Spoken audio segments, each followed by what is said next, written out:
Ya? Sudah, Pak. Oke, baik. Bismillahirrahmanirrahim. Assalamualaikum warahmatullahi wabarakatuh. Waalaikumsalam warahmatullahi wabarakatuh. Selamat malam, Bapak dan Ibu sekalian. Ya, di sini ada Bapak Joko, ada Bapak Arianto juga, ya. Ada Bapak David, ya. Selamat malam semuanya. Salam sejahtera.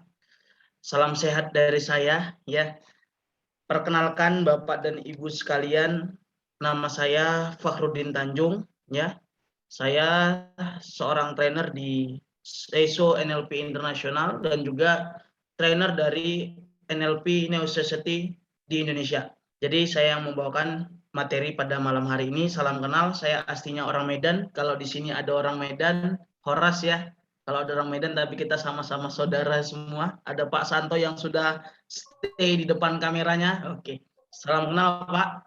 Oke, pada malam hari ini kita akan membahas gitu ya Bapak dan Ibu sekalian, kita akan membahas keilmuan NLP yang mana keilmuan ini akan bermanfaat untuk seorang guru. Mungkin rata-rata yang ikut pada malam hari ini guru ya, mungkin guru dan memang sebagai pengajar lah, sebagai pendidik yang mana baik itu kalau yang perempuan sebagai pendidik untuk anak-anaknya di rumah ataupun yang bapak-bapak sebagai pendidik di kantornya ataupun di perusahaannya masing-masing. Oke, pada malam hari ini saya ingin bertanya dulu ya sebelum kita mulai secara jauh. Kita sebelum memulai secara jauh tentang ilmu NLP, penjabaran ilmu NLP dan penjabaran tentang bagaimana cara kita menjadi seorang guru yang hebat. Nah, mungkin Bapak dan Ibu bisa jawab di kolom chat ya. Yang ingin saya tanyakan, mengapa ya? Mengapa profesi sangat penting? Mengapa profesi guru itu sangat penting? Silakan, mungkin ada yang mau jawab di kolom chat. Saya tunggu sekitar 2 menit ya, karena ini akan menjadi salah satu bentuk feedback ketika kita sudah mengetahui apa tujuan kita menjadi seorang guru. Oke, dari Bapak Musafir ini sudah masuk, karena guru tidak henti memberikan ilmu kepada muridnya. Oke, sangat luar biasa. Ada lagi kira-kira dari Pak Santo, karena guru memiliki peran dalam memajukan pendidikan. Maka guru harus selalu mengupgrade dirinya.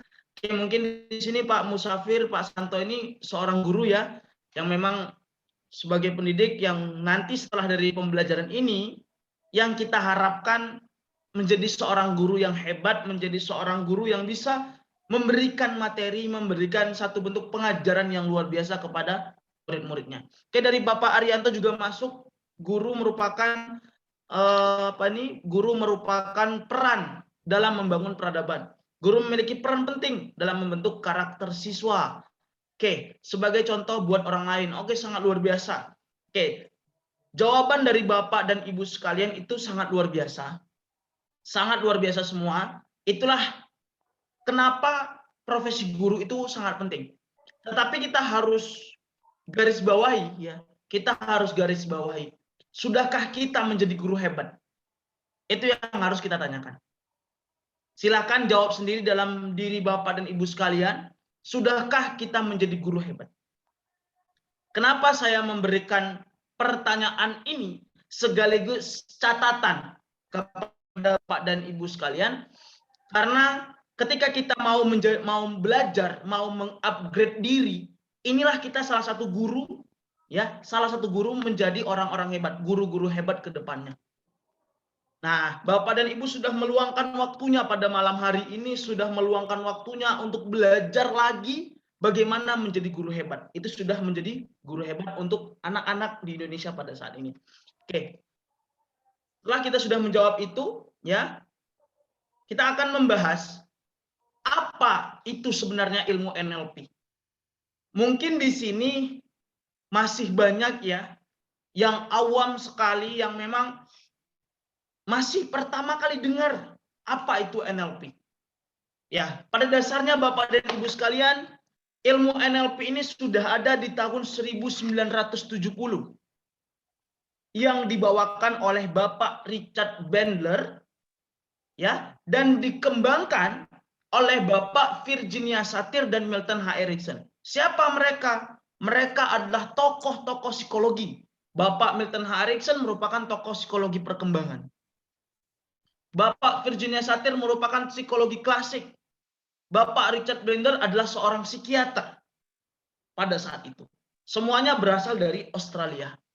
Oke, sekarang kita bahas satu persatu. NLP itu apa?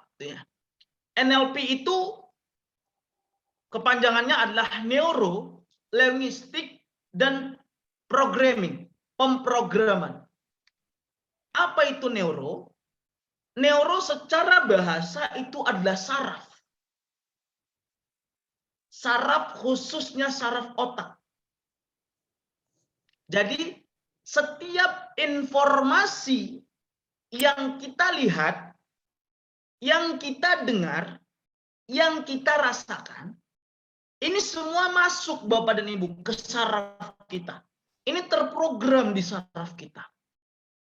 Sedangkan L-nya apa?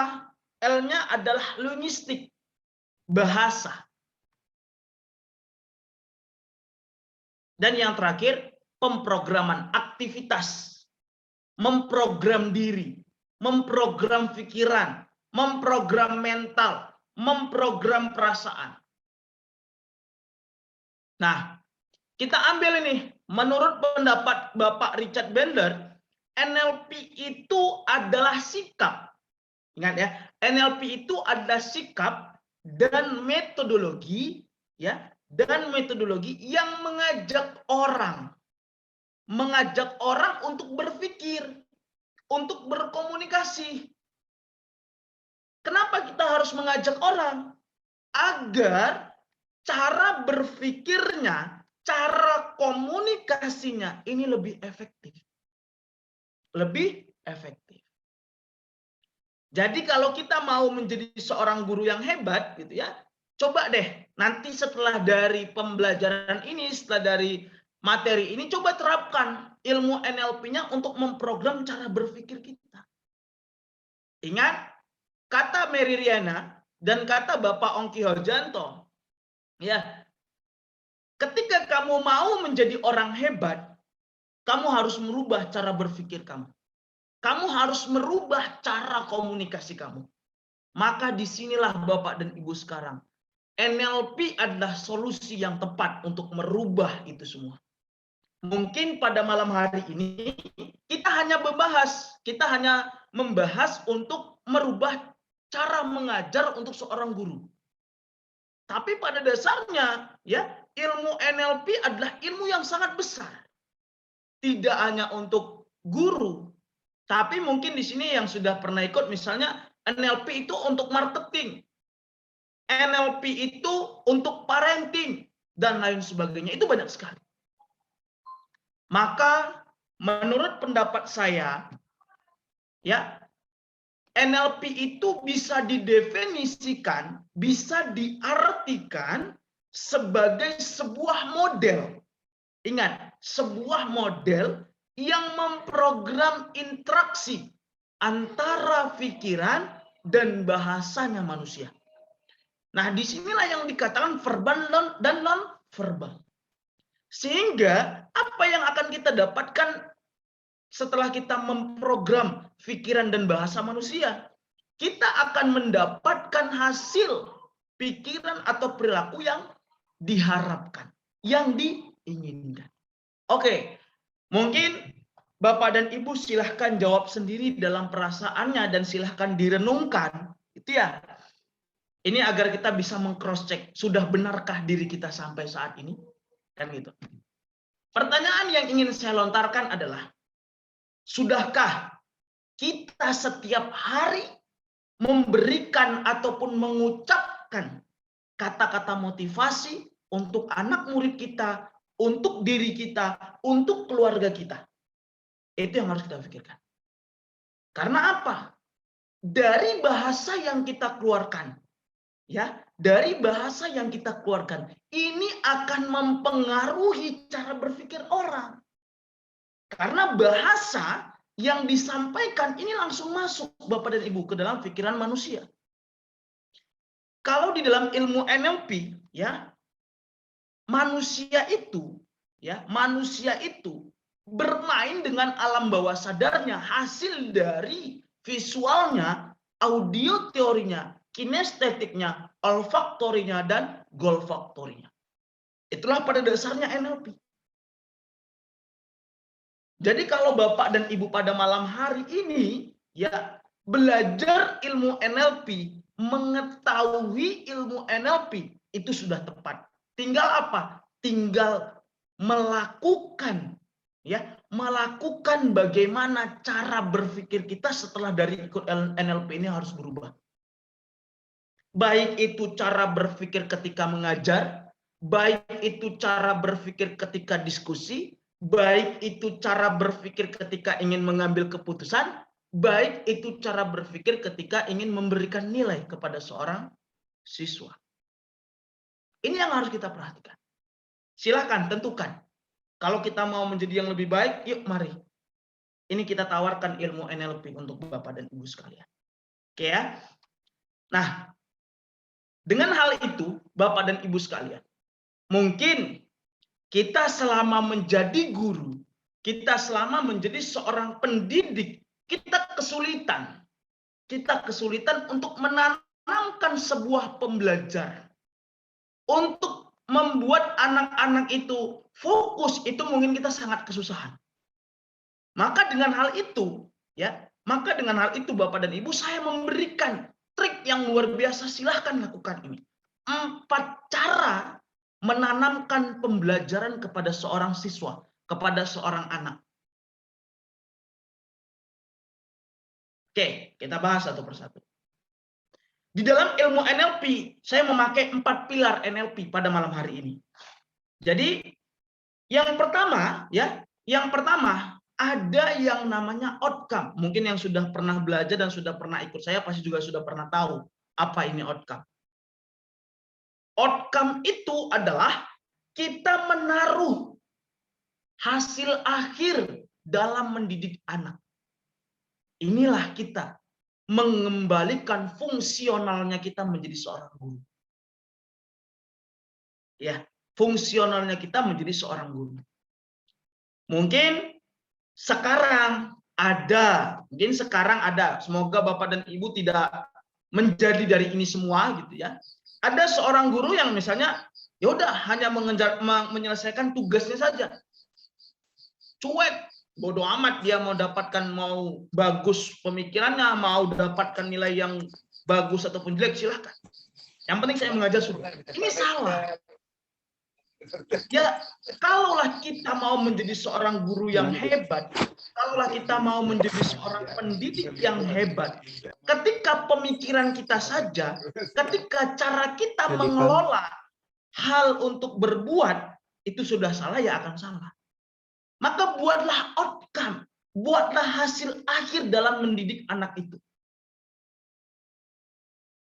Maka Bapak dan Ibu sekalian, kalau pembelajaran kita mau tersampaikan oleh siswa, mau siswa itu paham, sebelum kita belajar, kita berikan poin-poin besarnya. Kita sampaikan pada hari ini kita akan belajar apa. Sehingga titik pembahasan kita akan fokus ke dalam bidang itu. Itu cara yang paling ampuh pertama. Outcome. Buat hasil akhir dalam mendidik anak ataupun siswa. Setelah dari itu, di dalam 4 pilar NLP ada yang namanya building rapport, Bapak dan Ibu. Apa ini? Ini yang banyak sekali terjadi ya antara seorang guru dan seorang siswa. Kenapa saya bilang ini sering terjadi? Kita kadang siswa itu menganggap kita ini takut.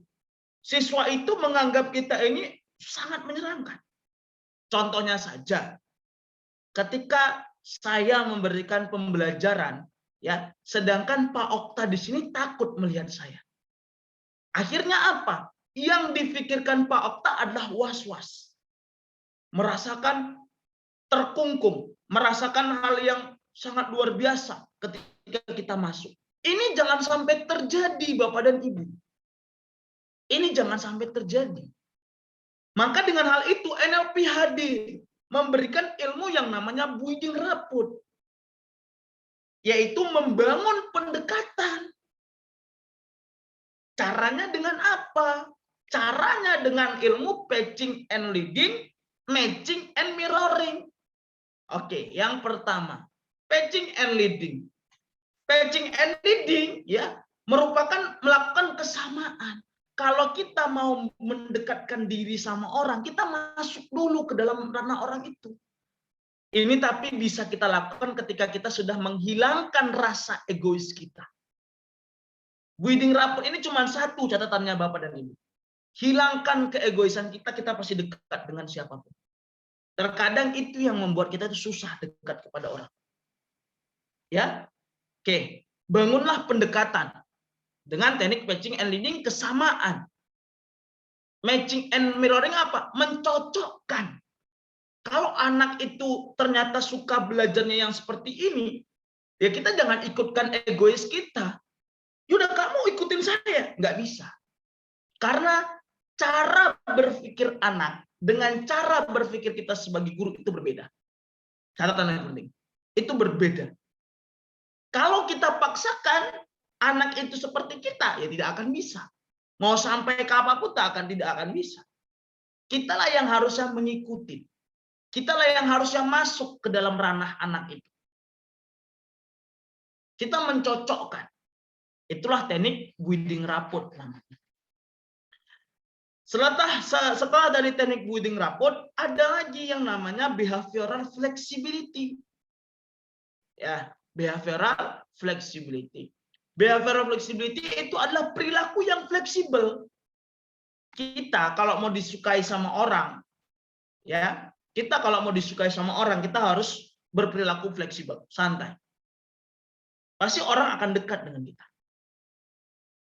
Ya sama, seperti anak murid, seperti siswa. Ketika dia dekat dengan kita, kita bisa mencocokkan dengan dirinya. Pasti dia akan menurutin kata-kata kita.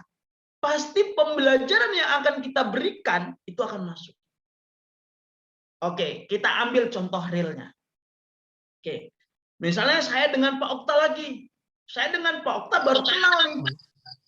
Ya, saya dengan Pak Okta baru kenal. Tiba-tiba saya memberikan pembelajaran nih dengan Pak Okta. Satu memberikan pembelajaran. Padahal saya belum tahu karakter Pak Okta itu bagaimana. Akhirnya apa? Akhirnya Pak Okta cuek dengan saya. Udahlah, anggap bodoh, orang saya nggak kenal dengan beliau. Orang saya juga jaga jarak dengan beliau. Akhirnya beliau juga jaga jarak dengan saya, kan gitu. Ya sudah, pembelajaran yang saya berikan tidak akan masuk. Contohnya lagi, ketika ada orang yang bertamu ke rumah kita, tapi orang ini nggak pernah kita kenal. Minta tolong di mute bentar, Bapak.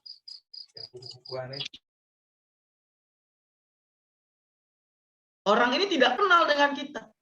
Tiba-tiba kalau bahasa Jawanya dia ujuk-ujuk datang. Tiba-tiba datang masuk ke rumah. Apa yang dapat kita respon? Kita marah. Ya sama seperti keadaan siswa. Ketika kita datang, kita ngajar marah-marah, emosional. Maukah siswa itu menerima kita? Maukah siswa itu mendengarkan kita? Itu yang harus kita cross-check. Maka ilmu NLP bukan ilmu untuk menyalahkan orang. Tapi ilmu untuk meng-cross-check, untuk memodeling dirinya sendiri, untuk mengubah dirinya sendiri. Tadi Bapak-Bapak sudah mengatakan guru itu harus mengupgrade, guru itu sebagai bahan contoh, gitu ya. Nah ini yang harus kita tunjukkan. Maka perilaku yang fleksibel. Setelah dari perilaku yang fleksibel, ada lagi ternyata Bapak dan Ibu. Di dalam ilmu NLP itu, ada pembahasan yang namanya sensory acuity. Apa itu sensory acuity? Sensory acuity itu merupakan cara kita membangun kepekaan. Cara kita membangun kepekaan. Dari mana dia? dari fungsi indrawinya. Selesai hari itu. Dari fungsi indrawi. Kita, ya, Tapi kalau banyak antrian besoknya.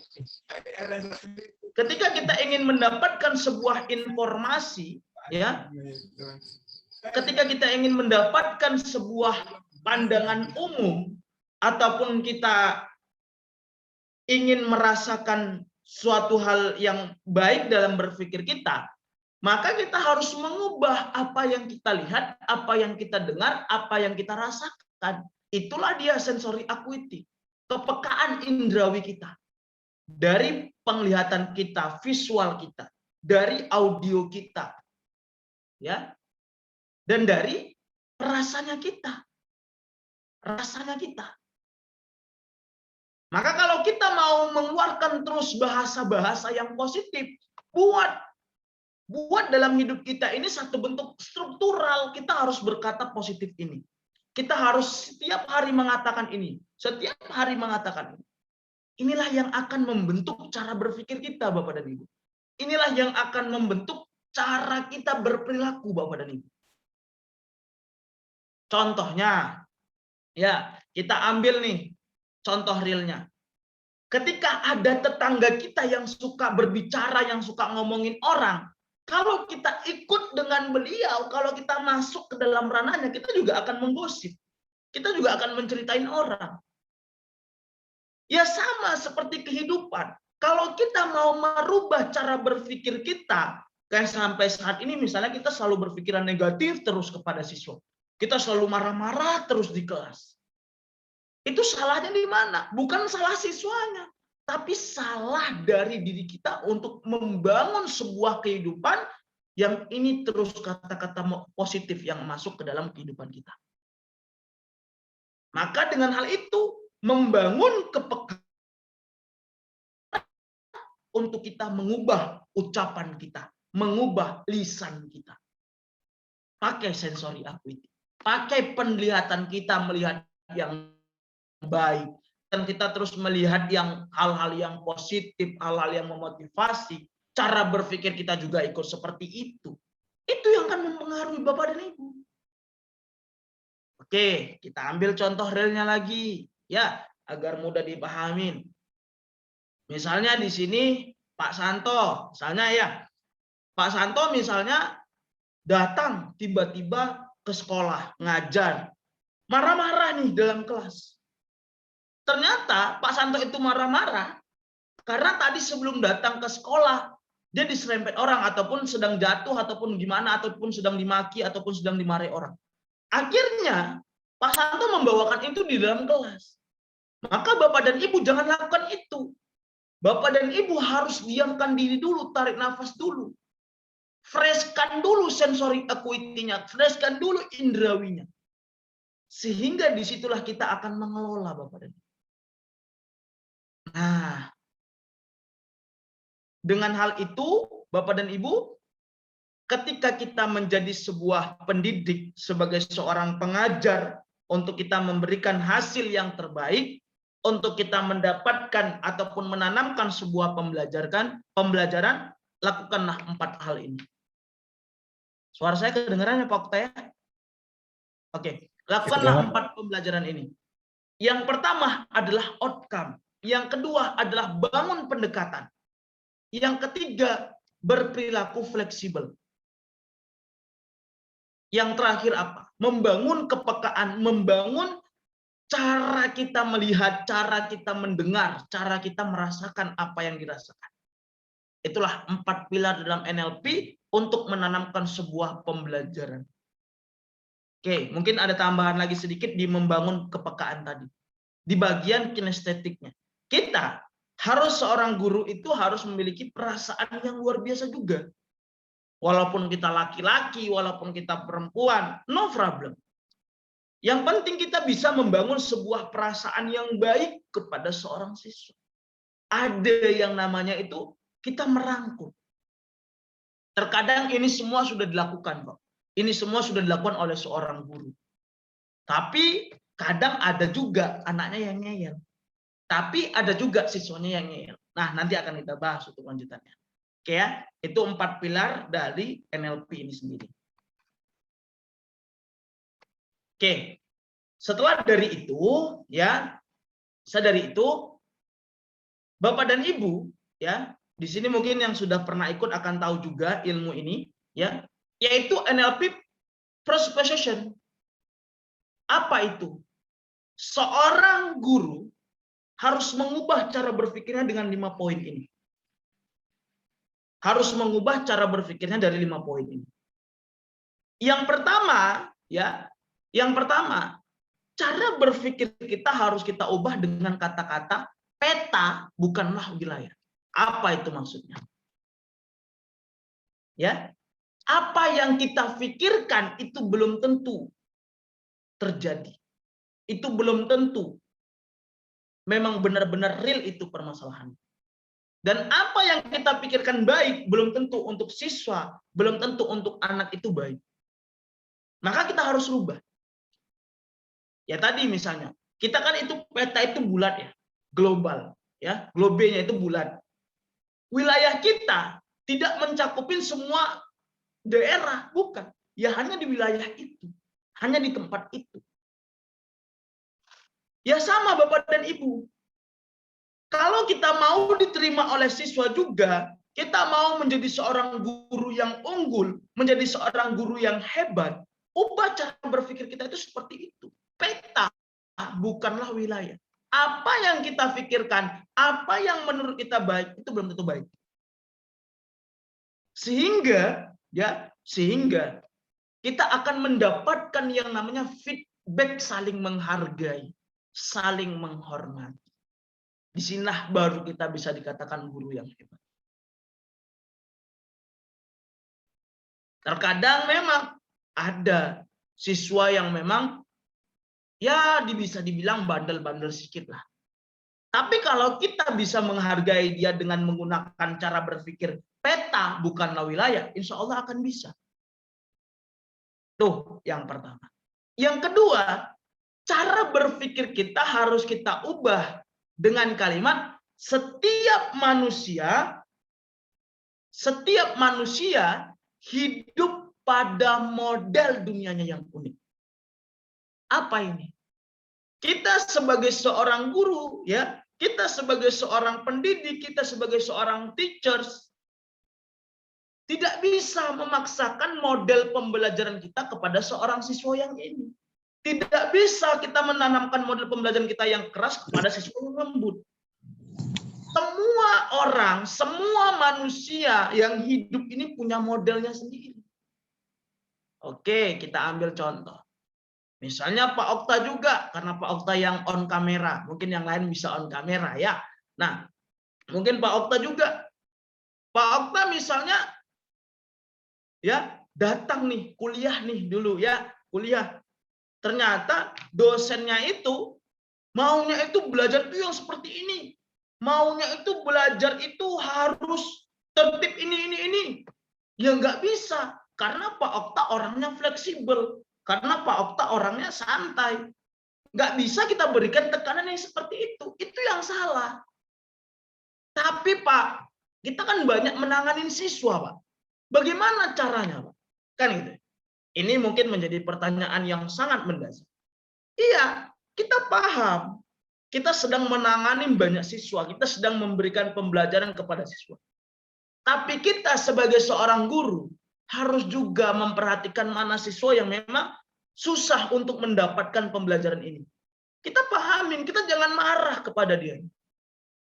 Kita misalnya masuk nih di kelas 7 ya, di kelas atau di SMA kelas 12 ya, kelas 3 lah.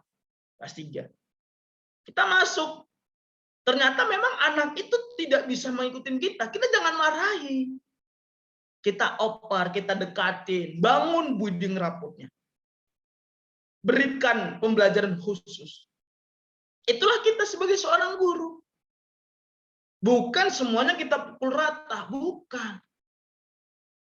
Ingat ya Bapak dan Ibu, kita di sini sebagai mitra. Mungkin nanti kalau ada yang salah silakan ditegur. Kita sebagai mitra. Kita tidak ada mengajari ataupun kita mengintervensi, tidak. Tapi itulah pandangan yang harus kita ubah. Karena ilmu NLP itu seperti itu.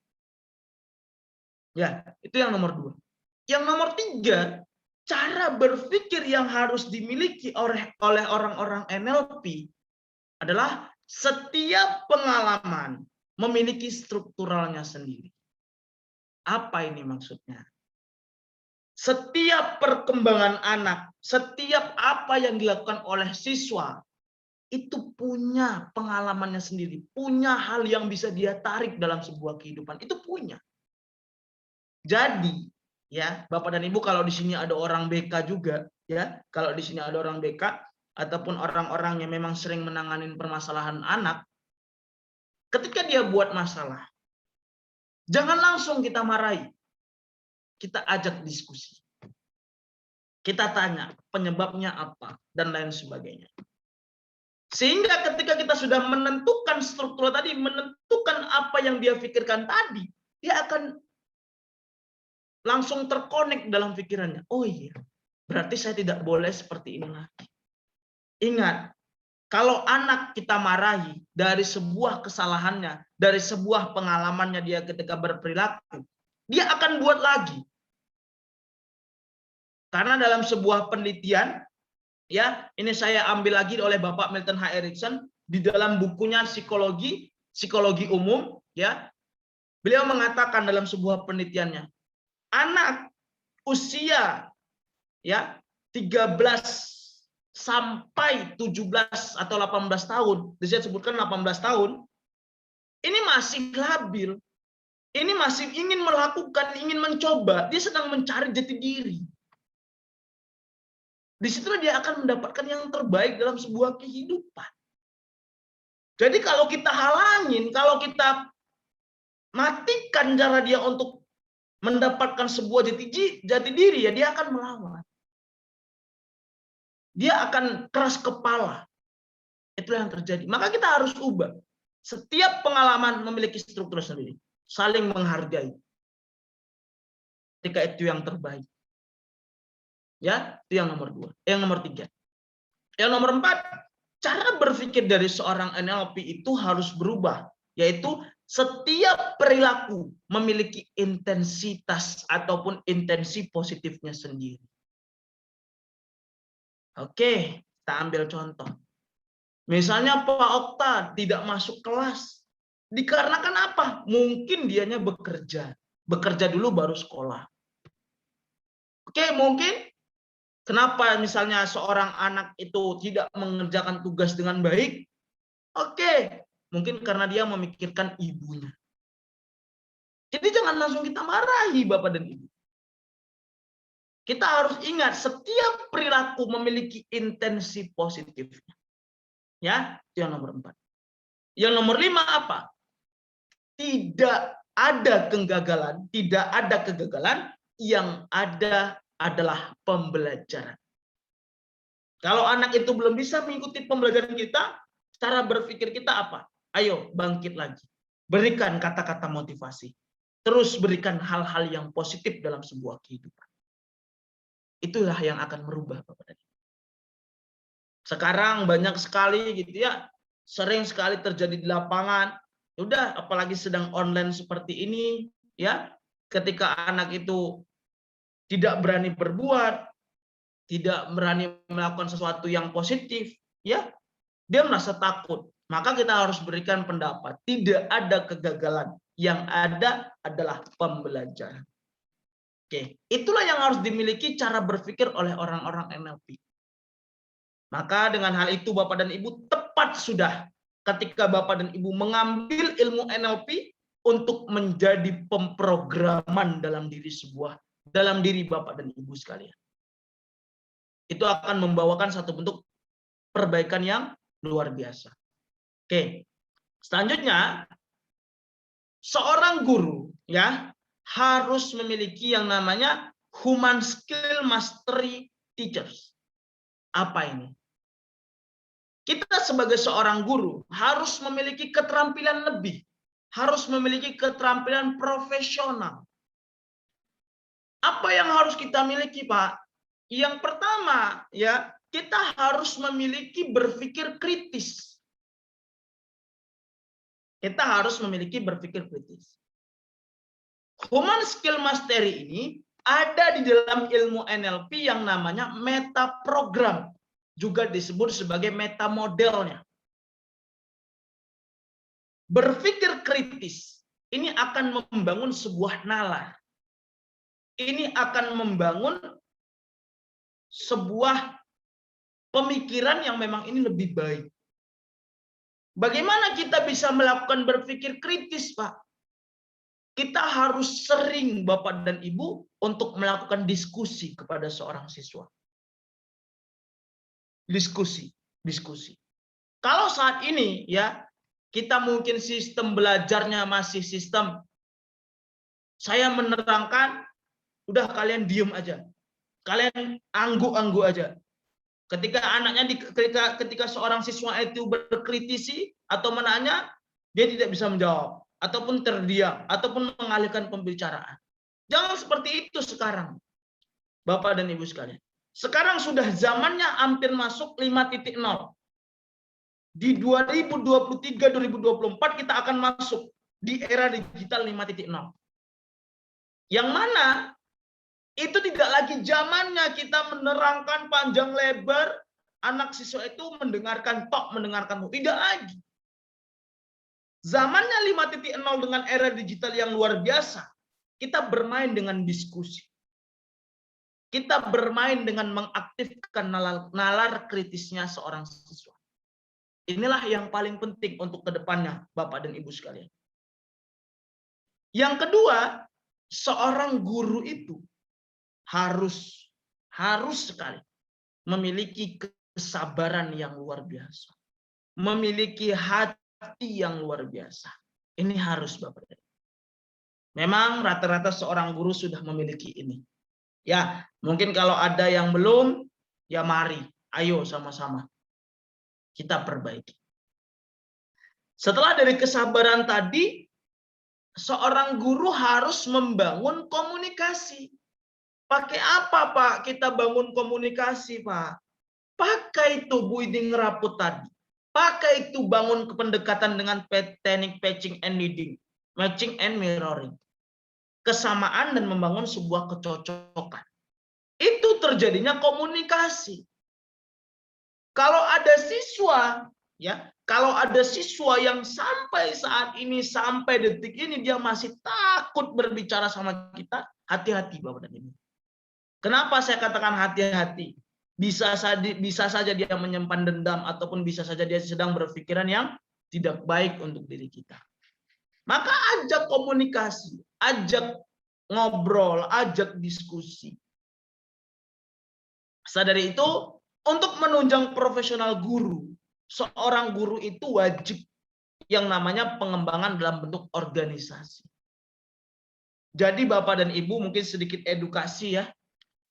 Bapak dan Ibu sekalian, kita tidak hanya berhenti mentok di dalam sekolahan. Silahkan berkarir di luar. Silahkan untuk mengikuti pengembangan diri. Apa sebenarnya sih Pak manfaat-manfaat untuk pengembangan diri di sebuah organisasi, di sebuah lembaga? Pengembangan diri itu akan mengangkat grade kita. Apalagi kalau kita seorang PNS, ya, sertifikasi seperti ini Bapak dan Ibu bisa menunjang PNS kita. Kenapa saya bisa berkata seperti ini? Alhamdulillah Bapak dan Ibu sekalian, kita sudah hampir 10.000 kita hadapin orang, dan khususnya di 2.000-3.000 orang sudah menghadapi seorang guru. Beliau sudah mengatakan sendiri, beliau sudah mengasih testimoni sendiri kepada kita. Khususnya kepada saya yang itu pengembangan NLP dan pengembangan ilmu hipnosis. Mengatakan, Pak, sangat banyak sekali ya Pak ternyata sertifikasi seperti ini. Itu untuk menunjang golongan kita, Bapak. Ini saya berikan edukasi. Silakan, tinggal Bapak, Ibu dan pilih, mau nggak kita untuk melanjutkan ataupun memberikan yang terbaik di luar sekolah. Organisasi itulah yang akan mengubah cara berpikir kita. Ya. Dan selanjutnya apa? Berpikir. Kembali masuk ke poin berpikir. Berpikir ini hal yang penting. Kita bukan hanya berpikir, udah ngajar pulang. udah ngasih tugas, tek pulang. Udah ini tugas silahkan kerjakan, minggu depan kumpul, tidak ada dijelaskan. Ini salah berpikirnya seperti ini. Kasihan seorang siswa itu. Apalagi zamannya online, zamannya yang seperti ini. Tidak ada kita jelaskan langsung, ini tugas silahkan kerjakan. Di mana dia bisa berpikir? Di mana adanya terjalin komunikasi tadi? Maka berpikir orang-orang ataupun seorang guru ini harus berpikir besar. Berpikir ke depan yang akan terjadi kepada seorang siswa ini apa? Kalau kita hanya datang, masuk, berikan tugas, kerjakan, minggu depan kumpul. Apa yang terjadi? Tahun-tahun ke depan tidak akan bisa berubah kehidupan ini. Tadi sudah ada yang mengatakan guru itu sebagai pahlawannya juga, guru itu sebagai garda terdepan. Ya itu penting. Itu yang harus dilakukan. Nah, setelah dari berpikir tadi, seorang guru harus memiliki imajinatif. Apa ini imajinatif? Imajinatif adalah kita mengimajinasikan hal-hal yang positif. Ya, ketika kita menyampaikan sebuah materi, ketika kita menyampaikan sebuah diskusi ataupun sebuah pendidikan, coba kita berikan imajinasi kepada seorang siswa. Sebelum kita masuk kepada bentuk imajinasi yang kita berikan, kita sebagai seorang guru, sebagai seorang pendidik, harus mengubah dulu tadi outcome-nya. Outcome dan behavioral flexibility-nya, serta sensory acuity-nya. Itu yang akan membuat imajinasi kita terus berkembang. Cara berpikir kita terus berkembang. Ya, oke. Selanjutnya seorang guru itu harus memiliki keterampilan kepemimpinan. Keterampilan kepemimpinan. Dari keterampilan kepemimpinan inilah kita akan menjadi sebuah ataupun seorang pemimpin di sekolah, di kelas, untuk siswa-siswa kita.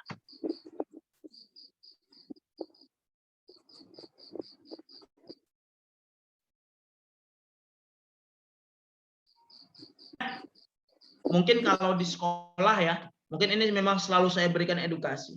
Kalau kita menempatkan seorang siswa itu sebagai budak, ataupun sebagai seorang yang paling di bawah, kita orang yang paling di atas yang memberikan pembelajaran, ini salah. Siswa itu juga bisa kita sebut sebagai mitra. Sehingga pembelajaran yang kita berikan, kerja tim yang kita sampaikan ataupun yang kita lakukan dalam di sebuah kelas itu akan memperoleh manfaat, Bapak dan Ibu. Akan memperoleh satu pemikiran yang oke juga. Sehingga anak itu sama-sama bisa saling menghargai. Setelah dari kerja tim, ada yang namanya manajemen waktu. Kita sebagai seorang guru harus memiliki manajemen waktu yang luar biasa juga. Harus memiliki manajemen waktu yang memang bisa ditiru oleh seorang siswa. Contohnya, ketika misalnya ini memang yang saya lakukan gitu ya. Ketika kita mau memberikan pembelajaran, kita nggak apa-apa nunggu 10 menit. Duduk aja dalam kelas. 15 menit. Kita harus mengatur manajemen waktu yang kita miliki. Setelah manajemen waktu, seorang guru harus memiliki keterampilan lebih. Inilah yang saya edukasi tadi di bagian organisasi. Kita coba untuk pengembangan diri di luar, Bapak dan Ibu. Dari bentuk keterampilan inilah yang akan merubah cara kita mengajar, cara kita memberikan materi, ini juga akan berubah. Oke, selanjutnya seorang guru itu harus ada dan harus memiliki teknologi yang bagus. Teknologi yang luar biasa. Apalagi di zaman yang seperti ini, harus paham tentang ilmu teknologi. Dan yang terakhir apa? Seorang guru harus memiliki keterampilan profesional resolusi konflik. Mengatasi sebuah konflik, menyelesaikan sebuah konflik. Itu yang harus dilakukan. Bagaimana Pak caranya saya untuk bisa melakukan resolusi konflik? Lakukan aja 4 pilar tadi. Itu akan membuat diri kita bisa memahami, bisa mengatasi, bisa menyelesaikan permasalahan ataupun suatu bentuk pemecahan dalam sebuah permasalahan. Ya, oke. Selanjutnya di dalam sebuah NLP ada yang namanya teknik modeling, Bapak dan Ibu. Ya, ini saya berikan sebagai teknik untuk kita mengajar. Teknik modeling ini ya adalah cara dalam membangun perilaku baru. Ya, cara dalam membangun perilaku baru ketika seseorang ingin memiliki sebuah keterampilan dalam melakukan sesuatu. Bagaimana Pak cara untuk kita memodeling? Ingat, NLP modeling ini hanya untuk merubah cara berpikir. Hanya untuk merubah tindak laku kita. Nah, kita berikan langkah-langkahnya. Ya, yang pertama, Bapak dan Ibu silahkan pilih, silahkan tentukan siapa yang ingin kita model. Siapa ini? Orang yang kita kagumi, orang yang kita anggap memiliki pemikiran yang bagus.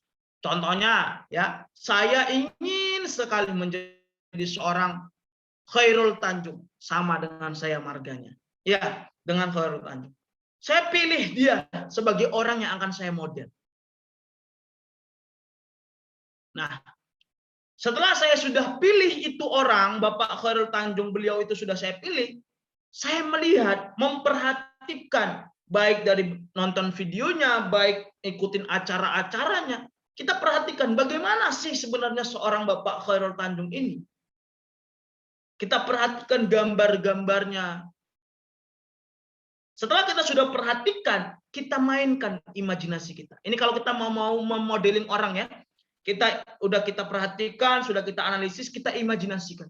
Wah, ternyata Bapak ini orang hebat. Kita imajinasikan diri kita menjadi beliau.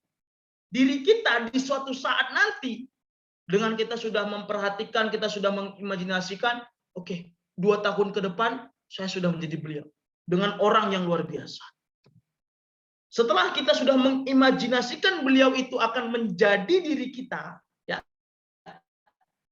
kita pusat pikiran kita kepada orang tersebut.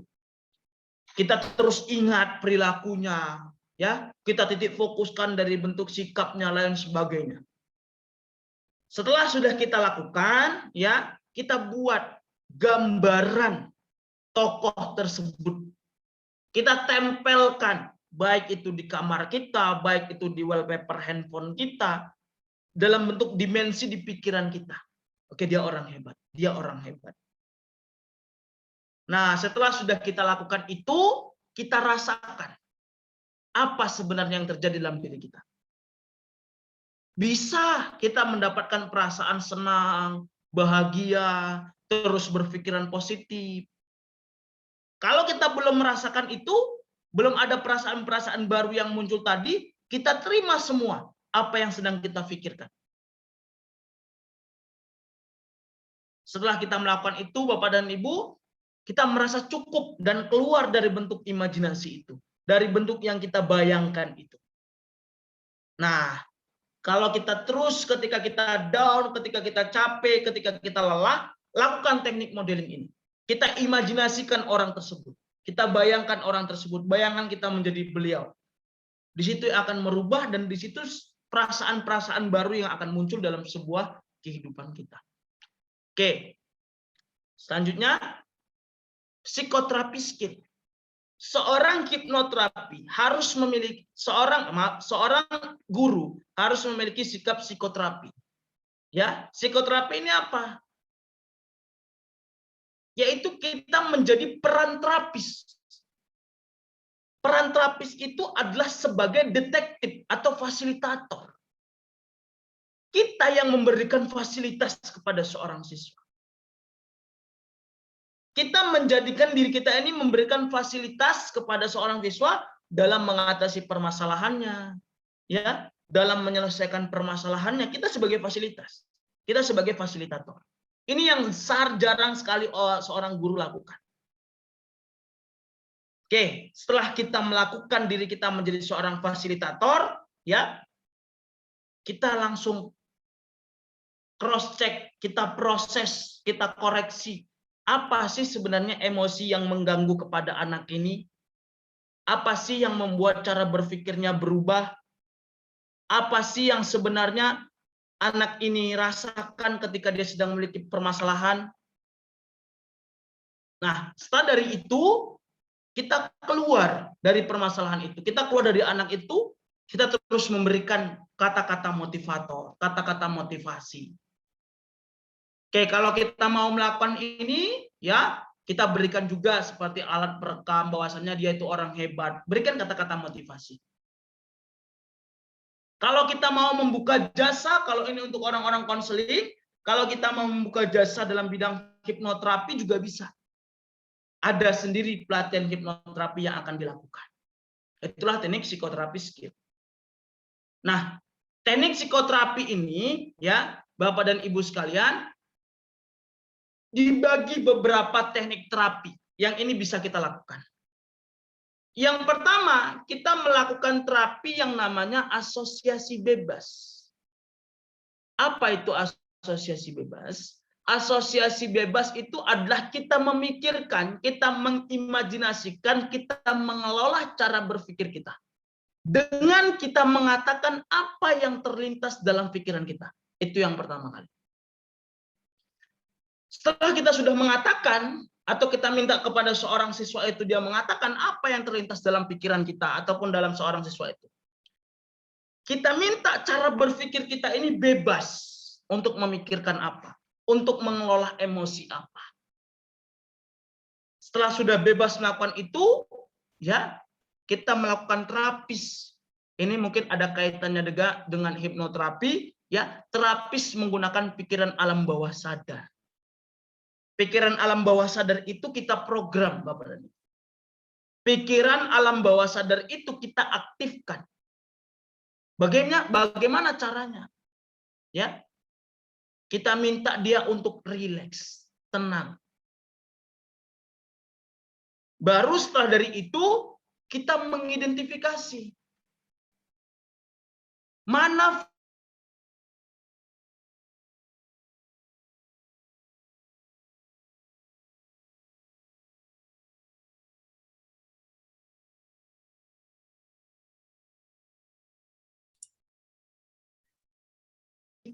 kita minta dia untuk menyampaikan apa pengalaman luar biasanya, dia pernah menjadi orang hebat apa, dia pernah dilakukan ataupun dia pernah memberikan pengalaman apa, itu bisa kita lakukan.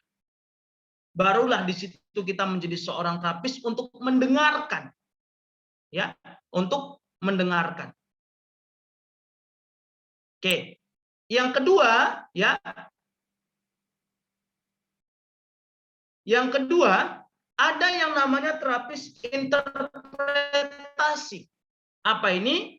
Ya, kita melakukan ataupun mendorong sebuah ego, ya, untuk menyerap, untuk memikirkan,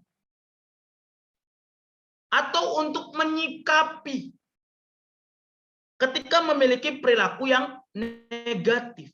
Ketika memiliki perilaku yang terus-terusan mengeluh, terus-terusan saya tidak bisa, saya ini, saya ini. Bagaimana cara kita untuk mendorong ego yang seperti itu? Nah, oke, yang pertama kita analisa dulu, kita analisis dulu. Sebenarnya keegoisan ini salah tidak ya? Sebenarnya keegoisan ini membawa satu bentuk ketidakpuasan kepada orang lain tidak ya? Nah, setelah kita sudah melakukan itu, ya, kita terjemahkan, kita ambil, kita pilih. Oh iya, berarti ini harus saya hilangkan. Ini tidak bermanfaat untuk saya. Nah, setelah kita sudah menentukan, sudah memilih, barulah kita melakukan yang terbaik untuk menginterpretasikan ya perilaku kita yang memang tadi memiliki satu bentuk makna yang luar biasa atau perilaku yang positif yang memang itu masih bisa kita tahankan. Kalau memang itu perilakunya masih sering ada emosi, masih sering ada konflik, ya, diri kita sendiri menjadi seorang guru itu masih sering emosi dan lain sebagainya, ini yang harus cepat-cepat kita melakukan lagi asosiasi bebas. Kita menenangkan diri kita dulu. Kita masuk dulu ke alam bawah sadar. Kita tenangkan, kita tarik nafas yang dalam. Itulah untuk teknik terapi untuk diri kita. Nah, yang ketiga, ada teknik terapi untuk kita bisa memperbaiki diri kita apa? Analisa mimpi. Teknik terapi ini merupakan teknik untuk menghilangkan perasaan tekanan. Ya, untuk menghilangkan perasaan tekanan dalam diri kita.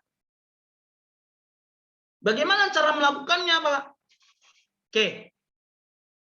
Kalau Bapak dan Ibu mau melakukan analisis mimpi ini, Bapak dan Ibu coba hadirkan, Bapak dan Ibu tetap melakukan ini dalam mata tertutup dengan tarik nafas yang dalam dengan kondisi rileks. Bapak imajinasikan mimpi ataupun tekanan dalam diri Bapak ini, Bapak dan Ibu sekalian, tekanan dalam diri kita ini kita coba hadirkan secara bentuk nyata.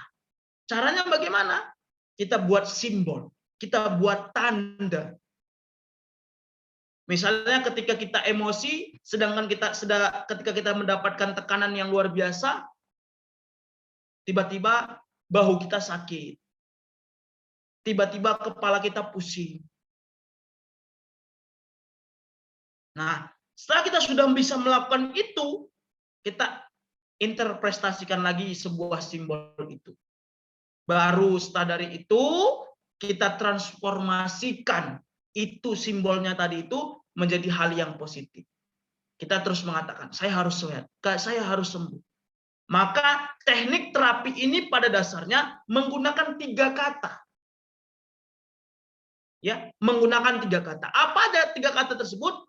Saya bisa, saya orang sukses, saya luar biasa. 3 kata inilah yang dipakai untuk menyelesaikan permasalahan-permasalahan. Baik teknik asosiasi bebas, baik teknik interpretasi, baik teknik analisis mimpi.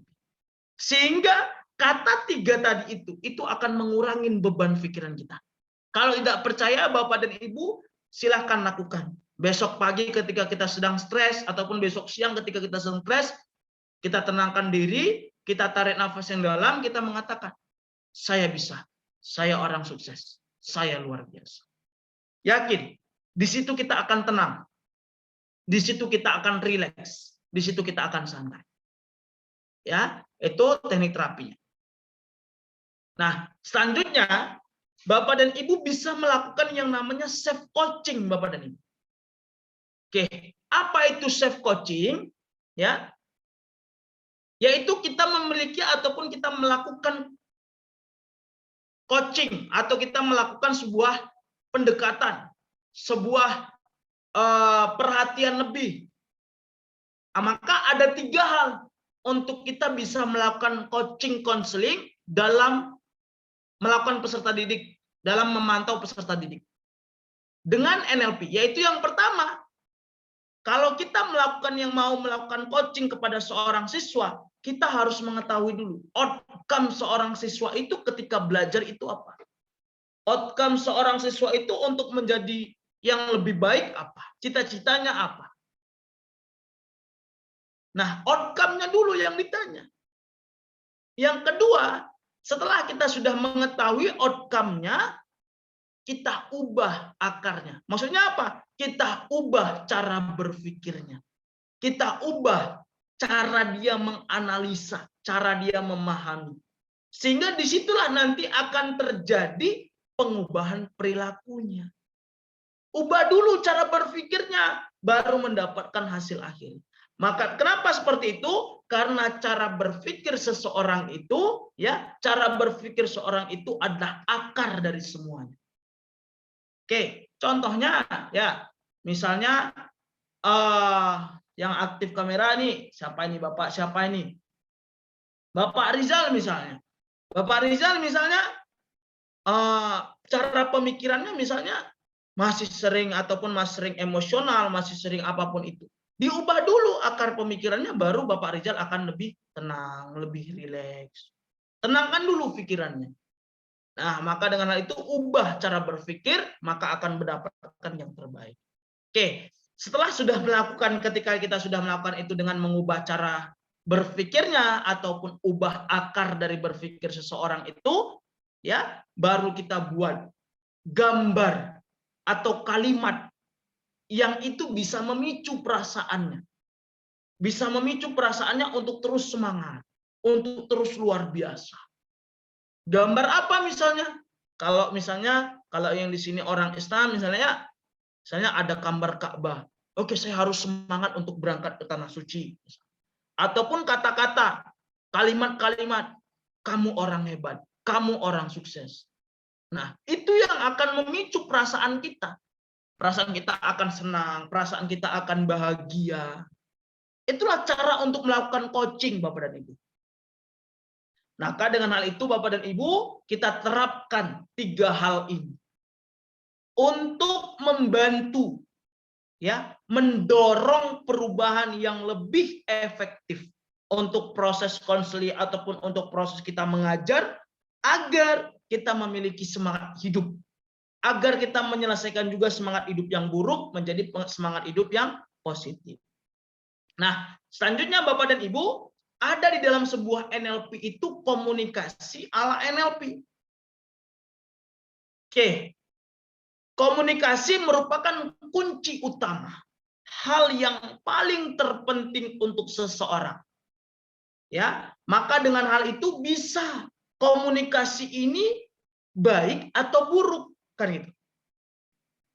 Karena pada dasarnya baik atau buruknya hubungan seseorang dengan orang lain ini ditentukan dengan komunikasinya.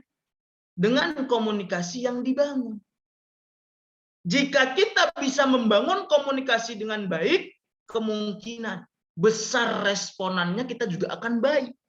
Sama seperti kita mengajar. Ketika kita bangun komunikasi kepada siswa, kita akan mendapatkan feedback, dianya akan paham terhadap materinya kita. Maka dengan hal itu ada beberapa cara komunikasi dalam NLP. Ya. Yang pertama ada yang namanya change. Change ini adalah salah satu teknik komunikasi untuk bisa mencapai suatu tujuan tertentu. Jika mencapai sebuah tujuan tertentu, pasti kita memiliki cara untuk mencapai tujuan tersebut. Nah, dengan hal itu sebelum kita melakukan komunikasi, sebelum kita melakukan hubungan baik, bangun pendekatan, kita tentukan dulu cara kita untuk bisa mendapatkan yang terbaik dari seorang siswa ini bagaimana. Ya, kita harus senyum, kita harus ramah, ya. Kita harus bisa membuat dia nyaman ketika dia bercerita kepada kita, kita sebagai orang tuanya. Itulah komunikasi change. Setelah teknik komunikasi change, ada teknik yang namanya find. Find ini adalah teknik, ya, ketika seorang siswa itu sudah mengalihkan pembicaraannya, ataupun seorang siswa itu sudah tidak betah dengan pembicaraan kita, maka kita cari cara untuk mengalihkan pembicaraan agar bisa tujuan yang kita capai ini tercapai dengan jelas. Kita harus menemukan pembicaraan yang menarik untuk seorang siswa, untuk seorang anak itu bagaimana. Kalau dia sudah membosankan, jangan kita paksa Bapak dan Ibu. Jangan kita teruskan. Ini yang salah. Dia udah tahu siswa itu bosan dengan pembicaraan kita. Kita ngomong terus. Kita sampaikan terus. Ya sama saja. Kita buang-buang waktu. Kan gitu. Dan yang terakhir, cara komunikasi dalam sebuah NLP adalah now. Ini adalah cara, ya, untuk kita bisa mendapatkan tujuan, ya, yang terbaik dalam sebuah pembicaraan kita. Maka di sini kita harus cari tahu apa yang menjadi tujuan kita berbicara dan berkomunikasi. Oke, saya hari ini di kelas itu mau menyampaikan materi tentang matematika misalnya, ataupun tentang hitung-hitungan. Kita tujukan pembicaraan kita. Kita cari tahu apa menjadi tujuan kita. Maka lakukanlah teknik komunikasi ini dengan simpel, harus kita ingat adalah KFC. Kenal, find, change. Ya, silakan lakukan itu untuk sebuah perubahan dalam sebuah hidup. Nah, setelah dari sebuah teknik komunikasi, ada lagi Bapak dan Ibu di dalam sebuah NLP itu adalah state. State dalam NLP adalah suatu keadaan di mana pikiran, perasaan, dan psikologi tubuh ini yang saling berhubungan. Yang saling berhubungan untuk membentuk kondisi dalam diri kita. Misalnya, state kita dalam keadaan bersemangat, tentu akan berbeda sekali dengan state yang kita dalam keadaan frustasi. Oke, maka state ini ditemukan dalam pembahasan NLP sebagai state merujuk pada sejumlah proses neurologikal. Neurologikal itu apa? Ya, gabungan dari kondisi fisik kita, mental kita yang mendasari seseorang ini dalam berperilaku. Maka dengan itu di sini kita tawarkan bagaimana kita bisa terus mengelola pikiran kita terus bahagia, pikiran kita terus bersemangat, ya. Maka 4 langkah mengelola state kita, 4 langkah mengelola keadaan pikiran kita. Yang pertama, cara berpikir kita itu harus memahami dulu state pemahaman. Kita harus memahami apa sebenarnya tujuan dalam sebuah hidup. Oke, saya tadi lupa yang pertama. Bapak dan Ibu silahkan tanyakan, siapa saya? Apa tujuan saya? Apa cita-cita saya? Lakukan ini untuk menunjang pengelolaan state. Oke, state pemahaman. Kita pahamin siapa diri kita sebenarnya. Apa tujuan hidup kita sebenarnya. Oke, misalnya di sini Pak Okta sudah mengatakan, saya itu ya Pak Okta. Itu bukan mengenal diri kita, itu hanya mengenal nama kita. Untuk mengenal diri kita, kita harus tahu, oh ternyata karakteristik saya itu seperti ini. Oh ternyata saya itu ketika marah serem sekali. Nah, kita harus pahamin dulu bagaimana diri kita, Bapak dan Ibu. Baru orang lain bisa memahami kita. State pemahaman. Yang kedua, ada yang namanya state sadar. Pemikiran kita ini, Bapak dan Ibu, harus terus dalam kondisi sadar. Baik itu untuk mengambil keputusan, baik itu ketika berbicara kepada orang lain, harus ada yang namanya state sadar. Keadaan di mana pikiran kita sedang sadar. Maka kalau pikiran kita sedang sadar, tidak sadar, sedang tidak sadar, kita jangan mengambil keputusan. Kita jangan memproses sebuah permasalahan. Ini jangan. Oke, selanjutnya keadaan pikiran kita ya haruslah pikiran-pikiran yang mana perubahan, pengelolaan pikiran perubahan. Sehingga dalam hidup kita selalu ada kata saya bisa. Saya orang luar biasa, saya orang sukses. Itu keadaan di mana kita harus ada perubahan setiap hari. Harus ada progres dalam sebuah kehidupan. Dan yang terakhir apa? Keadaan pikiran kita harus kita kelola dengan kita memanfaatkan. Baik itu sebuah kondisi waktu luang, baik itu ketika kita memiliki rezeki, kita kelola dengan kita belajar, sehingga cara berpikir kita akan terus terjadi perubahan, akan terus terjadi pemanfaatan dalam sebuah tindak laku. Lakukanlah 4 hal ini Bapak dan Ibu untuk mengelola cara berpikir kita, untuk mengelola ataupun untuk mengetahui keadaan pikiran kita. Oke, misalnya gini. Untuk mengelola pikiran kita tadi, di state pemanfaatan. Ketika kita punya rezeki, kita ikut pengembangan diri, kita ikut pemrograman diri.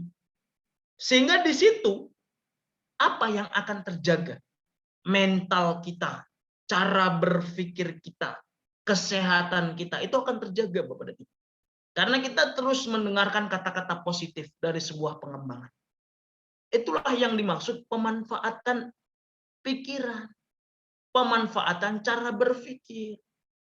Kalau kita tidak melakukan ini, misalnya kita ada rezeki ini, misalnya kita langsung belanja ke mall, itu misalnya ngabisin uang yang sangat banyak, misalnya.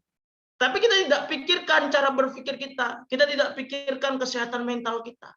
Mungkin kita hanya sementara di mall senang-senang belanja ini itu, tapi pikiran kita mati, cara berpikir kita mati.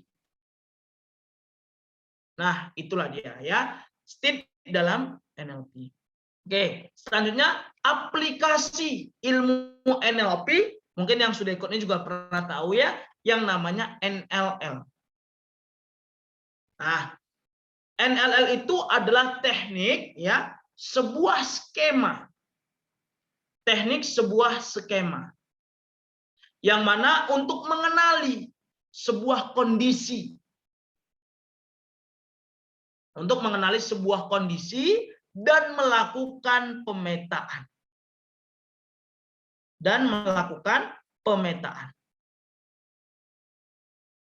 Jadi, ketika kita melakukan pemetaan, untuk menentukan intervensi, untuk menentukan mana yang memang kita bisa gunakan dalam sebuah aplikasi kehidupan.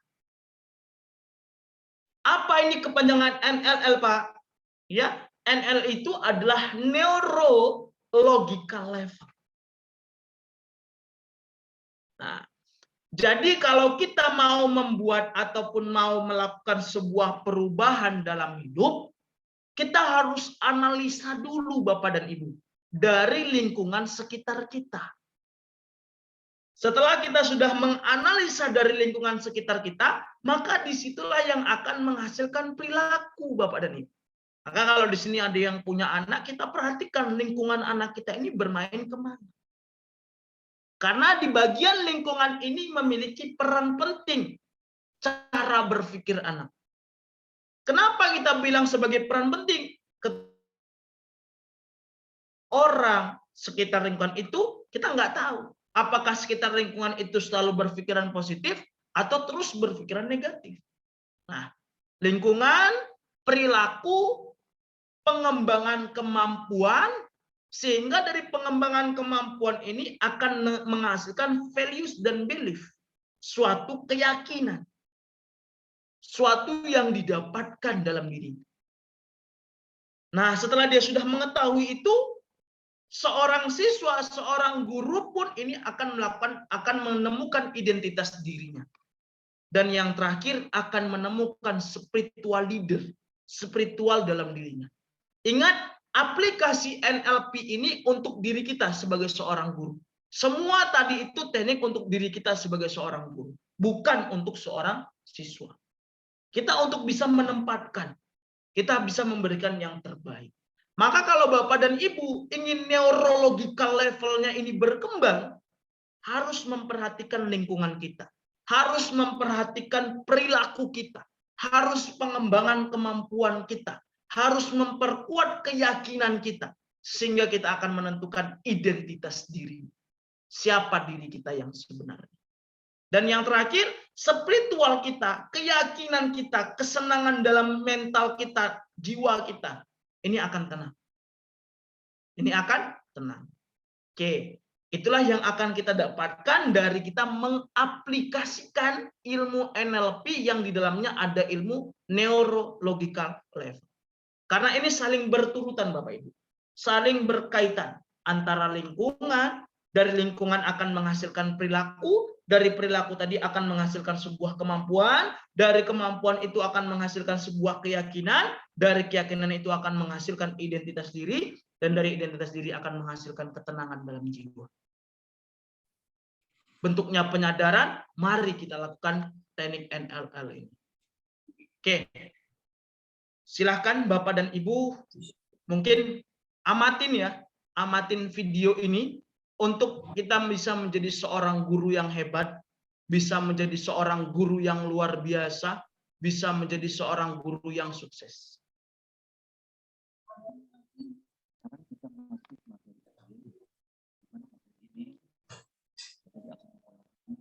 Kedengaran Bapak dan Ibu sekalian? Pak Okta kedengaran? Belum terdengar, Pak. Oh ya. Oke, sebentar ya.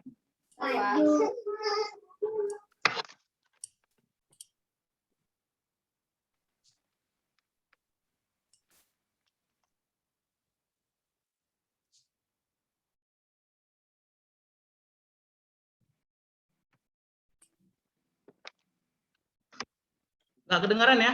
Masih Udah belum kedengaran belum? masih belum terdengar ya, Pak? Belum kedengaran ya? Sepertinya mungkin pada saat Bapak share screen itu ada share audio ya. Oke, sebentar coba ya Pak. Kita ulangin ya.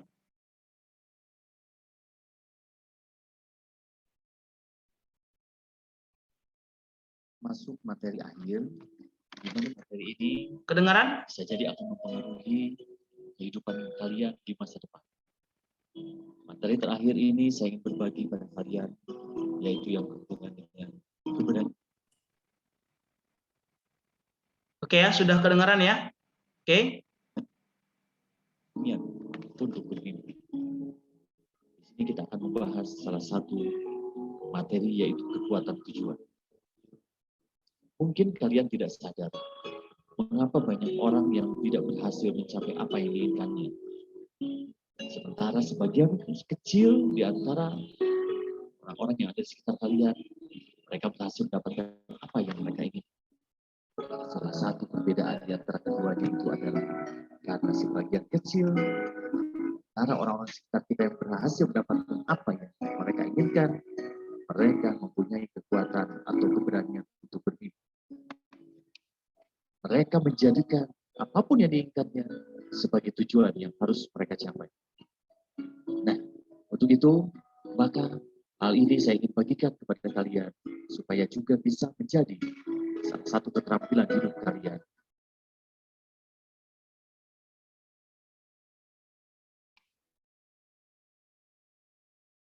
Di masa yang akan datang. Kalian harus paham bahwa kesuksesan itu terjadi bukan karena kesempatan atau keberuntungan. Tapi kesuksesan itu sebenarnya bisa direncanakan atau didesain dari sejak awal. Kalian juga harus paham bahwa penetapan tujuan adalah langkah pertama dan utama.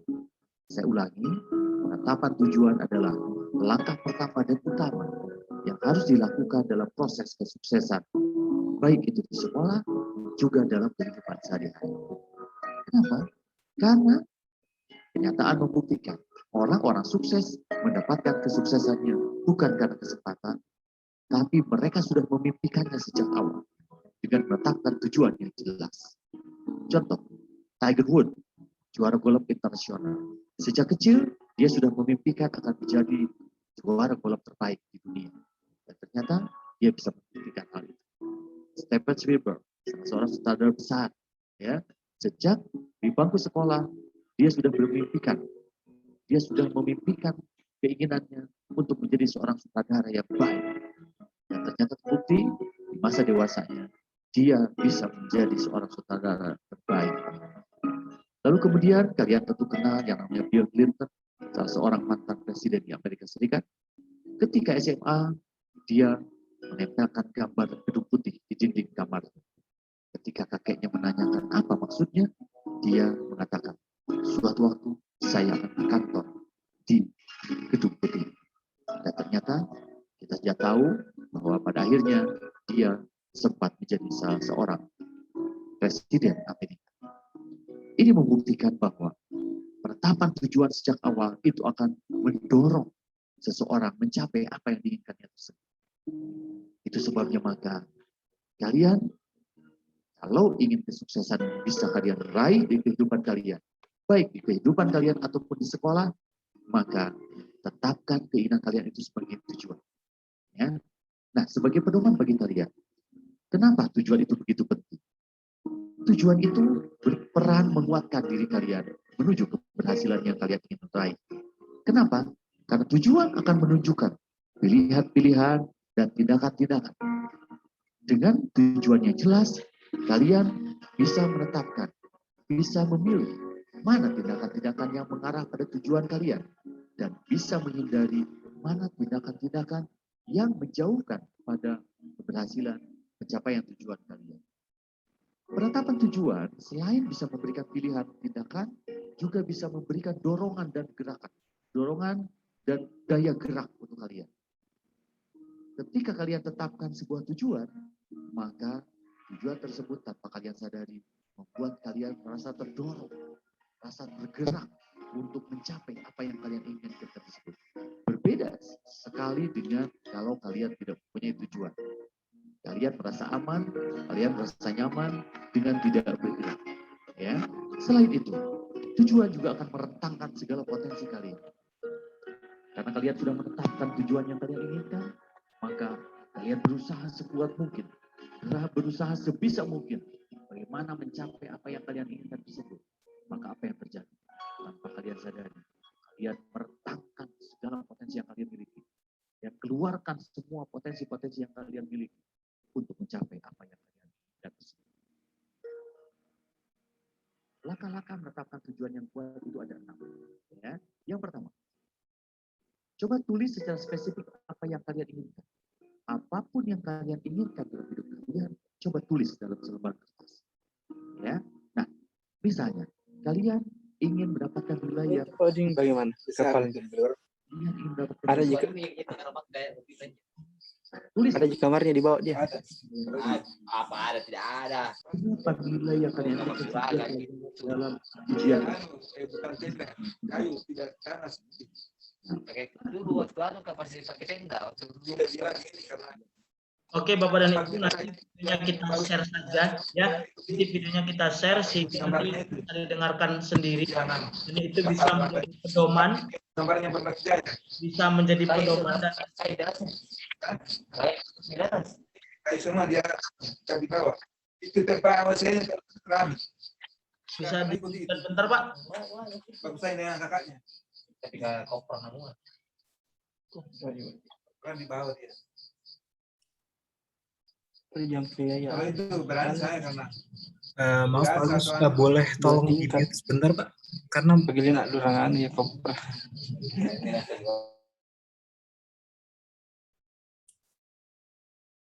Oke.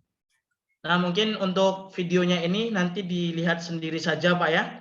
Nanti karena ini videonya kecil, ini jadi video pegangan Bapak dan Ibu untuk terus berperilaku semangat ya, dan untuk terus memiliki pemikiran-pemikiran yang luar biasa ke depannya, sehingga video ini bisa menjadi cara Bapak dan Ibu memprogram terus pikirannya. Karena NLP itu adalah memprogram pikiran. Jadi lebih banyak kita mendengarkan hal-hal yang positif, maka cara berpikir kita, cara bertindak kita, cara emosional kita itu akan juga berubah. Oke, nanti videonya nanti saya akan kirimkan dan nanti itu bisa dilihat sendiri. Dari saya Farbin Tanjung, terima kasih atas partisipasi Bapak dan Ibu. Kalau Bapak dan Ibu mau konseling dengan saya, mau hipnoterapi online dengan saya, silahkan lakukan ataupun silahkan kontak di handphone nomor telepon saya, gratis konseling ketika kita punya permasalahan kepada peserta didik. Ketika kita punya permasalahan dalam online ini bagaimana ya Pak tindak lanjutnya? Nah, silahkan konsultasikan saja, kita buka konsultasi gratis untuk Bapak dan Ibu. Seberusaha mungkin kita berikan yang terbaik, sehingga kita akan menciptakan seorang guru, seorang pengajar, seorang pendidik yang memang bisa membawa perubahan dalam sebuah kehidupan. Oke, baik, terima kasih. Selamat malam, salam sehat, salam semangat dari saya. Saya kembali ke Pak Okta. Terima kasih Pak Okta. Oke, baik, terima kasih. Bagi Bapak dan Ibu yang ingin bertanya, dipersilakan secara langsung atau mungkin dari kolom chat.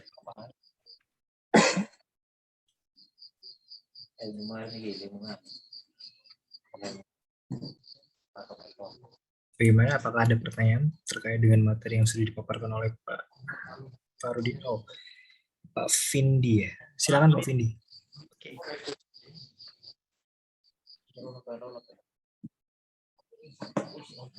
Halo Pak Vindi. Silakan untuk bertanya Pak. Ya, terdengar suara saya? Sudah Pak. Oke, dengar Bapak. Terima kasih. Terima kasih atas materinya untuk Bapak. Luar biasa tentunya untuk menyegarkan dan tentunya untuk menambah wawasan baru.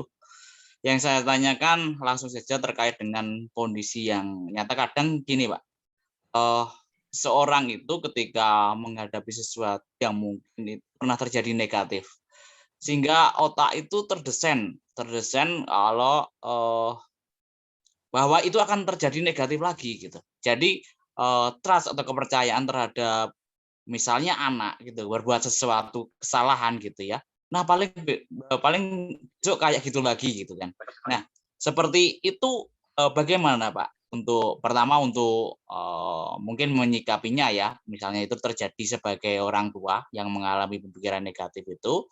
Lalu yang kedua, bagaimana untuk mengondisikan suatu lingkungan tersebut? Karena kan dia mengingat lingkungan akan berpengaruh pada perilaku dan berkelanjutan sebagai seperti itu, sebagaimana hasilnya seperti itu gitu. Bagaimana? Terima kasih. Oke, baik Bapak. Saya jawab dulu ya, Pak Okta. Silakan Pak. Oke, baik. Sangat bagus sekali Pak Vindi ya. Salam kenal dari saya Pak. Panggil saja Bapak Tanjung ya. Salam kenal. Nah, memang banyak sekali Pak ini yang terjadi di lingkupan kita sebagai seorang guru ataupun sebagai seorang orang tua gitu ya.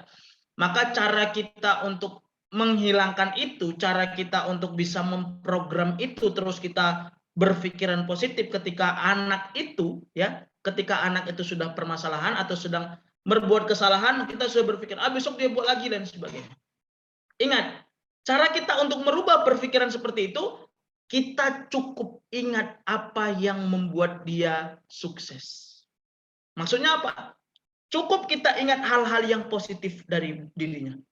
Ketika dia membuat satu hal yang negatif tadi, itu jangan kita ingat lagi. Langsung kita stimulus dalam pikiran kita, langsung kita alihkan ya pikiran kita pada saat itu untuk mendengarkan hal yang positif, untuk menetralisirkan diri kita dulu. Sehingga kondisi berpikir kita, kondisi jiwa kita, kondisi perilaku kita tidak terus untuk menyalahkan si anak. Jadi kita tenangkan dulu dan kita ingat apa yang membuat dia pernah buat kebaikan apa. Dia pernah buat suatu pemikiran yang bagaimana. Yang memang ini sebagai penunjang, sebagai penutup ketika dia memiliki atau berbuat kesalahan. Pasti manusia itu pernah membuat kebaikan. Ataupun pasti kita pernah tahu, oh ternyata anak ini punya kemampuan ini. Sehingga ke depannya kita akan menghilangkan pikiran-pikiran positif kepada anak tersebut. Nah, jadi caranya yang pertama, kita tenangkan dulu pikiran kita. Ketika kita sedang marah, ketika kita sedang kecewa sekali dengan anak tersebut. Ya, setelah kita sudah melakukan itu, kita pikirkan apa perilaku positif dari anak itu, apa kemampuan anak itu, apa masa depan anak itu. Oke, setelah itu sudah kita lakukan, ternyata Pak masih belum bisa, Pak. Ya, ternyata masih belum bisa. Ternyata ini sangat tidak berpengaruh. Nah, yang kita lakukan apa? Kita cukup tidak memarahinya untuk ke depannya. Kita berikan aja perilaku positif. Terus kita memberikan semangat. Terus memberikan kita kata motivasi. Ini cara yang terakhir untuk kita lakukan. Sehingga anak itu tidak mengalami tekanan lebih dalam, Pak. Karena dia tadi sudah buat salah. Dia sebenarnya udah tahu dia salah. Mau kita marahin lagi, jangan. Kita terus berikan kata positif saja. Ayo kamu pasti bisa, ayo kita berubah. Terus kata-katakan itu saja. Yakin itu akan terstimulus.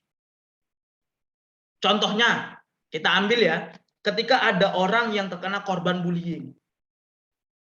Oke, ketika dia korban bullying, dia kan terus didengarkan, dia terus mendengarkan kata-kata negatif dari orang lain. Akhirnya apa? Akhirnya dia stres, akhirnya dia depresi. Ini yang jadi permasalahan.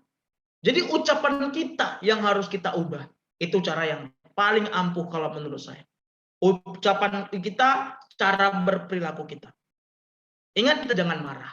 Kita jangan terbawa emosi. Tenangkan, rilekskan diri kita. Masuk kita kepada alam bawah sadar diri kita. Pejamkan mata kita, rilekskan, tenangkan, benar-benar tenang. Jangan marah di situ. Jangan kita meluapkan semua emosi di situ. Saya paham, terkadang kita nggak bisa mengontrol itu.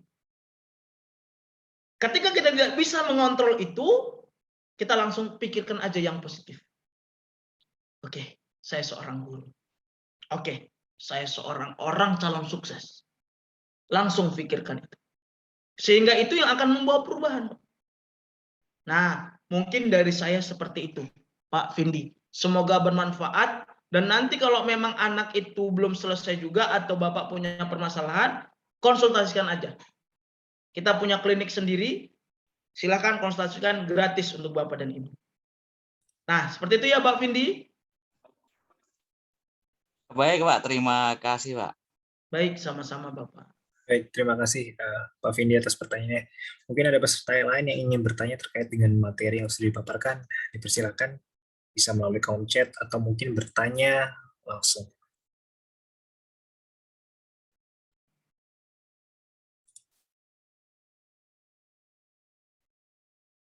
Ayo, Bapak dan Ibu.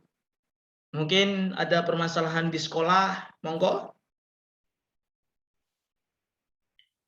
Ya, mungkin untuk video yang tadi nanti akan kita share. Akan kita share.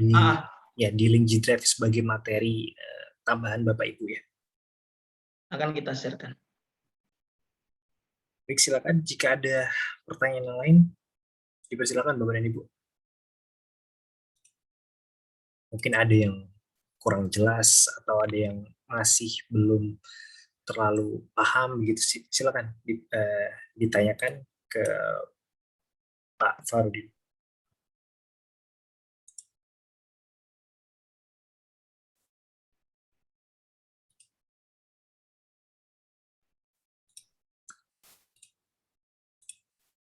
Bagaimana Bapak Ibu, apakah ada pertanyaan lain atau mungkin materi yang sudah dipaparkan Pak Farudin ini sudah jelas?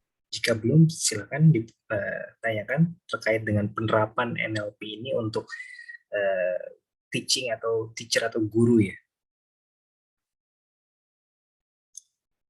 Oh, ini ada satu pertanyaan dari kolom chat Pak, dari Ibu Fitria Meisara. Apakah kita bisa merubah perilaku pada pelajar dewasa di atas 18 tahun? Karena mungkin di atas 18 tahun secara sikap atau perilaku masih masih labil begitu ya Pak. Anak-anak ya mungkin ya. Nah, untuk kita merubah dengan kita mengintervensi, dengan kita terus kita kejar-kejar, kita nggak usah seperti itu, Bu. Kita bisa merubahnya dengan kita memberikan sikap. Anak di usia di atas 18 tahun, ini pasti sudah bisa berpikir. Sudah bisa berpikir. Anak yang di atas 18 tahun ini tidak pantas lagi ataupun tidak ada manfaatnya lagi. Ini saya katakan, tidak ada manfaatnya lagi ketika dia dimarahi. Kenapa? Ya, karena berpikirnya itu sudah dipengaruhi oleh lingkungan. Dia sudah hampir akhir dalam masa remajanya mau masuk ke dewasa. Jadi kita berikan aja perilaku positif. Setelah kita berikan perilaku positif, ya, kita ajak untuk anak-anak yang usia seperti ini, kita ajak diskusi. Tadi, bangun pendekatan dulu, Ibu. Bangun budi ngeraput dulu.